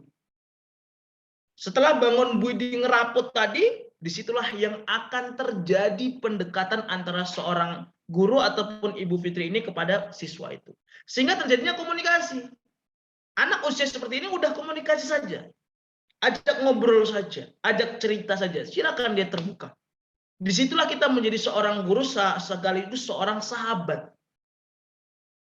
Oke, yang pertama kita lakukan dengan perilaku kita. Yang kedua, kita ajak diskusi, kita ajak ngobrol, ya. Dan yang ketiga, kita berikan contoh, kita imajinasikan, kita mainkan logikanya. Cara tiga ini sebenarnya ada di dalam NLP murni, dalam NLP practitioner. NLP practitioner di situ ada teknik, ya, submodalities intervention. Dan juga ada teknik di 6-step reframing. Kita mengikuti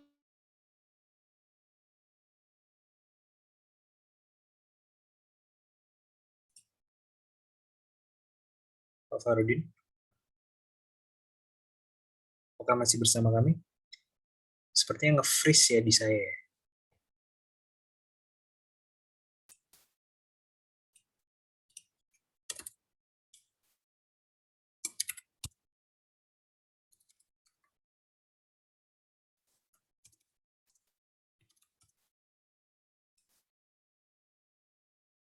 Oke, sepertinya terputus ya Pak Farudin. Halo Pak Farudin, bisa mendengar suara saya Pak?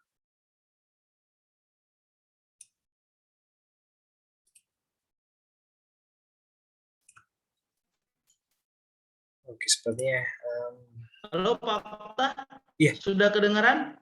Sudah Pak. Tadi sempat terputus sepertinya. Oh ya, oke. Nah, Silakan melanjutkan Pak. oh ya, oke, siap Pak. Nah, mungkin tadi untuk Ibu Fitri seperti itu. Jadi siap. Jadi di dalam NLP practitioner itu ada di teknik submodalities intervensinya, ada di teknik 6-step reframingnya. Kita mengikuti alurnya. Kita mengikuti alurnya. Sehingga tadi kita ajak dia untuk ngobrol, kita mainkan logikanya. Itu ada di teknik NLP practitioner. Nah, oke, saya ulangin tadi ya. Yang pertama, ibu ya bisa memberikan perilaku yang baik. Yang kedua, ya, kita bisa ajak diskusi, ajak ngobrol. Yang ketiga, kita berikan dia imajinatif. Contoh, pandangan yang akan terjadi ketika dia berperilaku seperti ini. Berperilaku seperti ini. Nah, itu ada tekniknya dalam NLP.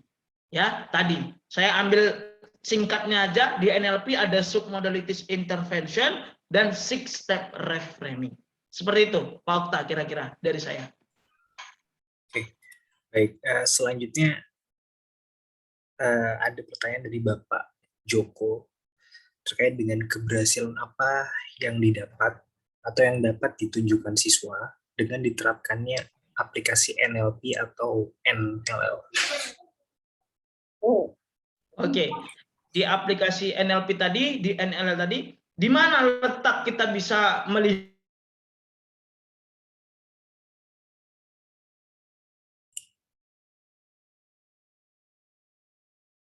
Halo Pak Farudin.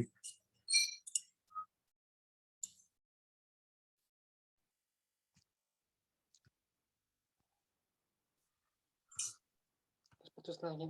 Oh, sepertinya terputus lagi ya. Oke, halo Pak Farudin.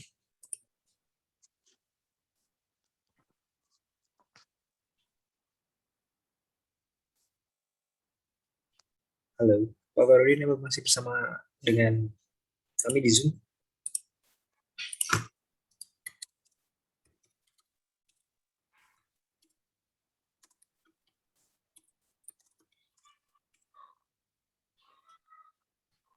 Oke, sepertinya terpental ya. Kita akan coba menunggu Pak Farudin untuk bergabung kembali di Zoom. Sembari saya coba mungkin hubungi.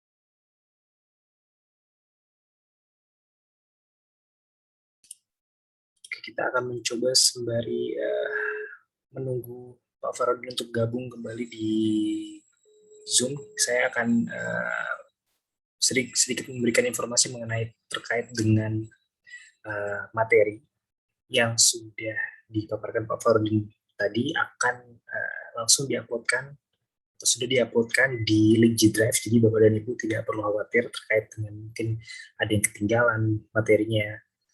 Mungkin bisa di download kembali materi yang sudah dipaparkan oleh Pak Farudin, dan juga nantinya hasil rekaman ini tentunya akan juga diuploadkan di link G Drive supaya Bapak dan Ibu bisa mendownload kembali rekaman dari seminar CNET. Saya akan coba menghubungi kembali Pak Farudin.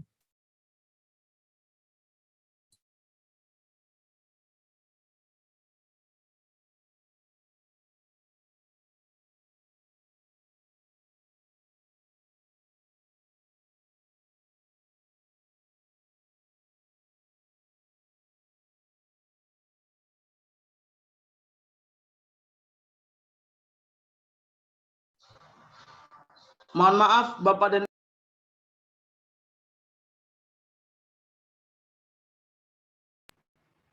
Oke, maaf ya Bapak sekalian terpental karena cuaca kurang baik.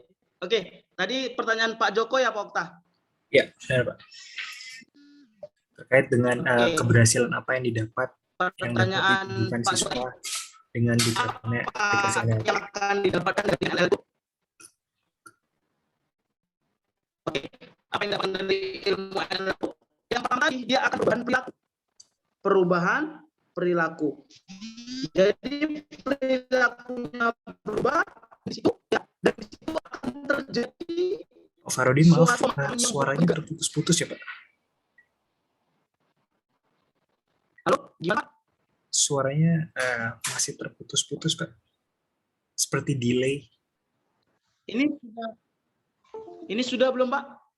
Oke, ini sudah kembali. Silakan lanjutkan Pak. Ya. Oke, baik. Baik, Pak. Nah, tadi untuk yang Pak Joko tadi, aplikasinya dalam ilmu NLP-nya tadi, di NLL-nya tadi adalah ketika perilakunya berubah dan terjadi pengembangan. Setelah pengembangan tadi, barulah akan terjadi value dan belief. Keyakinan. Setelah keyakinan itu, dia akan menarik Yang kita lihat dari siswa itu apa? Siswa itu akan jadi pendiam. Pertama kali dia akan jadi pendiam, dan yang kedua, seorang siswa itu ya akan menemukan spiritualnya, akan menemukan keyakinan dalam sebuah jiwanya. Maka kita sebagai seorang guru, kita jangan tinggalkan, Pak. Kita jangan hentikan. Kita harus terus dampingin kalau kita lakukan teknik NLL tadi. Nah, disitulah yang akan kelihatan. Dia akan menjadi orang yang pendiam, dan nanti kalau kita tidak, ataupun kalau kita dampingin, dia akan terjadi suatu bentuk perubahan perilaku.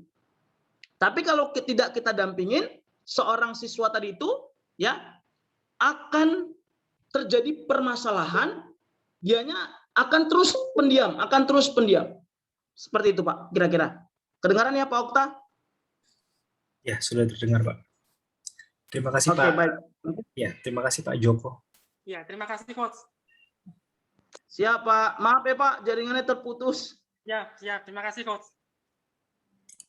Baik, mungkin jika ada pertanyaan lagi, pertanyaan terakhir dari para peserta, dipersilakan. Baik melalui kolom chat atau mungkin bertanya langsung. Sebelum kita tutup sesi tanya jawab pada seminar malam hari ini. Bagaimana? Apakah ada lagi yang ingin ditanyakan terkait dengan materi yang sudah dipaparkan tadi? Silakan, Bapak dan Ibu.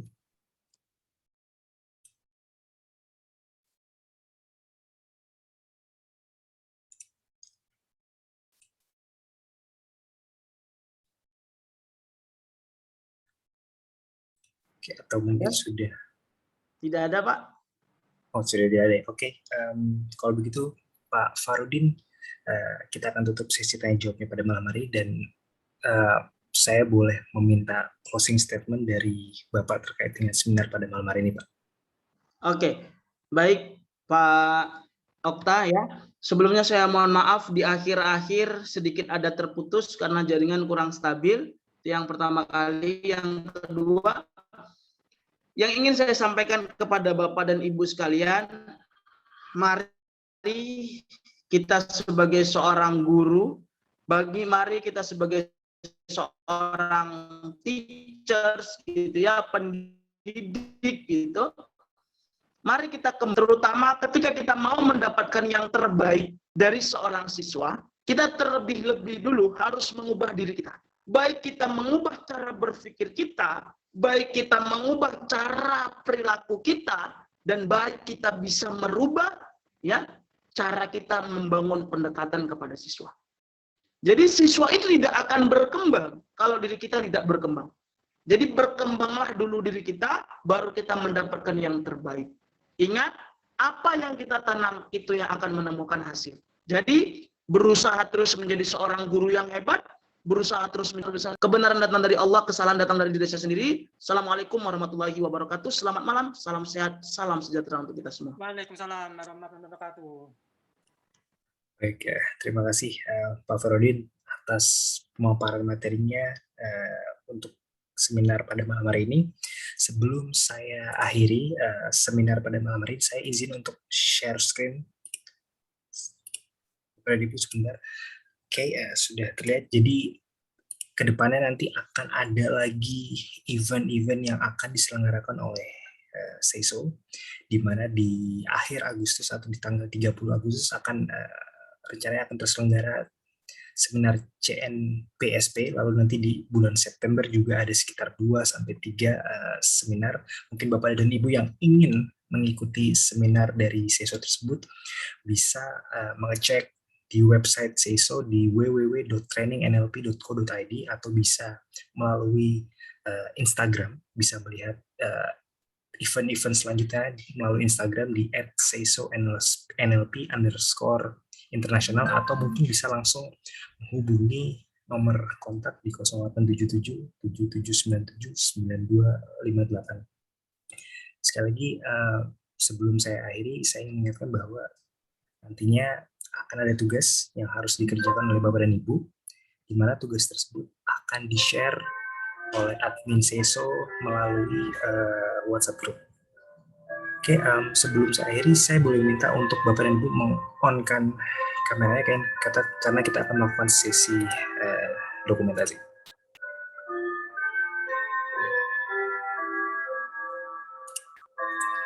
Silakan untuk meng-on-kan kameranya.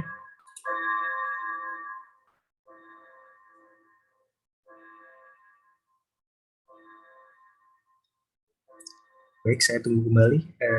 Bagi yang belum meng-on-kan kameranya dipersilakan karena kita akan melakukan sesi dokumentasi. Oke, jika sudah semua saya hitung mundur. Oke, saya hitung mundur menghadap ke kamera semua. 3, 2, 1. Saya ulangi, 3, 2, 1.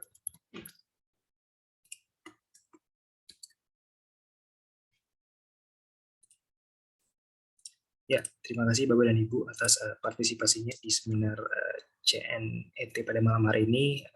Jangan lupa dikerjakan tugasnya nanti, dan sampai bertemu di seminar SEISO berikutnya. Selamat malam, selamat beristirahat.